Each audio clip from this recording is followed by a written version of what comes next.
What advice do you have for anyone starting from ground zero who aspires to be in your position one day? I have to kind of go back to when I first started and what advice would I give to my young self? First and foremost, it's going to be hard. Anything worthwhile in life, it takes a lot of effort, it takes commitment, and just really, really appreciate that. And I'd say, and you touched on this earlier, Michael, find a good mentor, guys. I can't stress that enough. I think all of us up here probably had a similar experience where there was one person or another that really took us under their wings and kind of showed us some foundational skills specific to what we were trying to do into our profession. So I'd say that would be the biggest thing. The sooner you find the right mentor and commit to it, right? It's not something we're like, oh, I tried and I failed. And it might not come easy and it may not come fast, but just be vigilant of folks who seem like they have a willingness to teach and see how you can be of value to them to help support what they're trying to do. And in turn, they'll show you the game, they'll show you the way.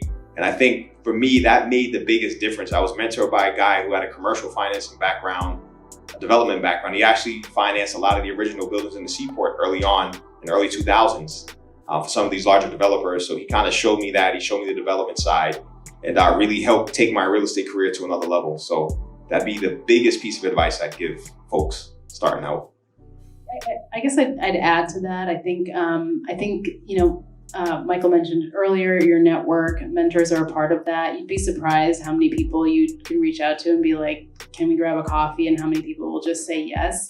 I think you want to come to those conversations, like obviously not asking for things, coming to the table with interest that you have and knowledge of the person that you're having coffee with and asking them questions. But I've had a lot of coffee in my life, and I've had a lot of people ask me, and honestly, everyone says yes. I mean, I think that all of us love to pay it forward. We all got a lot of help along the way, luck certainly, and I'm certainly happy to spend my time talking about this with anyone.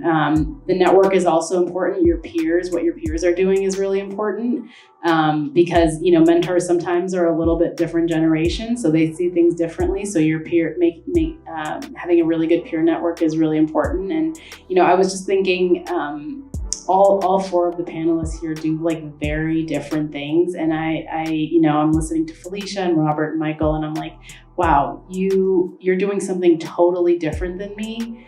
And it's a lot of people have really deep knowledge about very different things. So, it's really important to understand all these different aspects of real estate. I mean, there's a lot of different niches that you can get into, and that you might end up doing in the course of your whole life. You start off somewhere. I mean, I don't know if you expected to do what you're doing.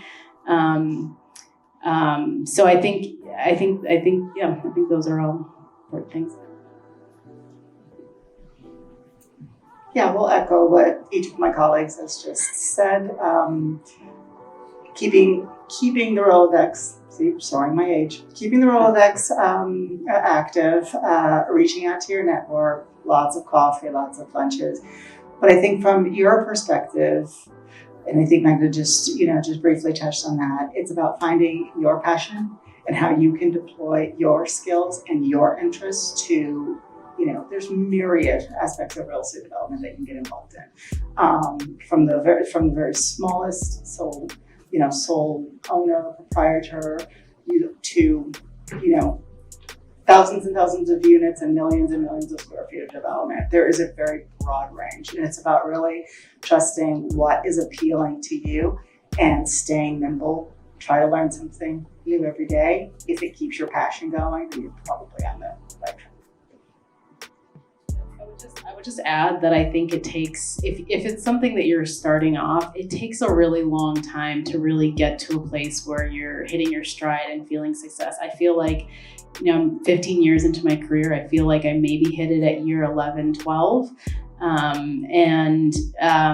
It'll be, that horizon might be different for everyone, but it takes a really long time to figure out what you're good at, what kind of space you want to work in that space, really understand, how to be successful at it, and then build on that. So.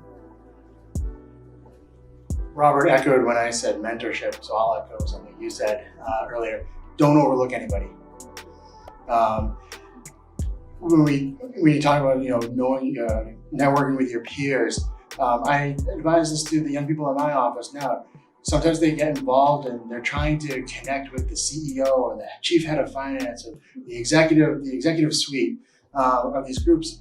But don't ignore your peers, because they are the ones who 5 years from now, 10 years from now, they're going to be in those positions. And if you have them in your network now, if you continue to nurture that network, it will pay off even in the long run. Awesome. And I agree 1,000%. You never know who you're going to be able to leverage, partner with, get mentorship from. It could be a random stranger just who knows you're in real estate, and they might be able to pour into you, right? So just make sure you're bringing value to people. And so it's like an even exchange, right? And just get to work, right? And I would say find deals. I think that if you come with a good deal, everybody's going to want to work with you.